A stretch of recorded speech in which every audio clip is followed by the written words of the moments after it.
kita gihapon nga sa himbaluan kana samtang nagapuyo pa kita sa lawas wala kita dito sa Ginoo kay nagalakaw kita pinagis pagtuo dili pinagis pagtanaw. Nagaingon ako nahimuot hinuon nga mobiya sa lawas ug mopuyo uban sa Ginoo. So ako nasayod ang ato mang kalipay magpabilin sa kulray diri pero sa tanan niyang mga kasakit mga gibalatian ako nasayod nga kalipay niya ang pagbiya diri og pakigkauban sa Dios. Mubati man tag kagulanan og kamingaw diha niya pero siya karon ginalipay na sa langit nung dapit kauban sa iyahang bugtong og personal nga Manggiliwas. O kita mga kaigsunan makabaton usab kita nianang paglaom walay laing pamaagi. Ingon si Ginoong Kristo sa Juan kapitulo 14 kapitulo 6. Ingon sa I am the way, John 14:6, I am the way, the truth and the life.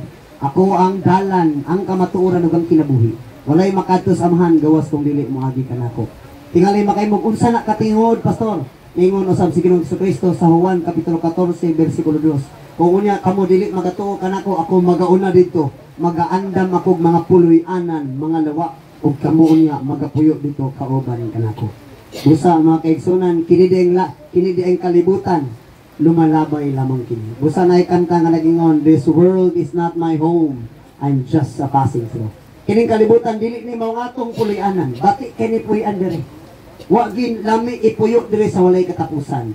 Busa nag-andam ang Dios og atong puloy-anan sa walay katapusan nga wala nay kagulanan kasakit kapait kun dili puno sa kalipay pagdayeg paghimaya sa Dios ug mao kanang langit nun nga dapit. Upat kabutang nganong aduna kitay paglaom una dunay rescue si Ginoong Kristo.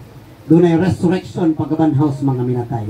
O gunya, doon na sa gihatag nato nga rapture, na unya magpadayag sa kalangitan o kita iyang pagkakuhaon. O doon na reunion unya, kanato nga mga iya sa Dios.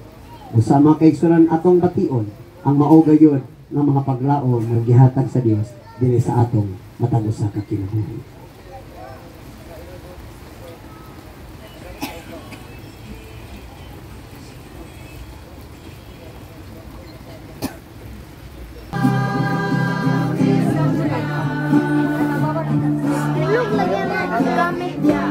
Gamit nila.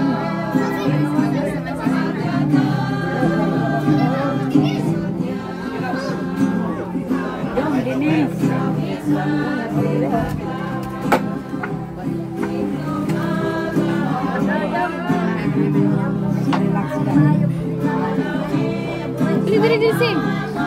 Dili.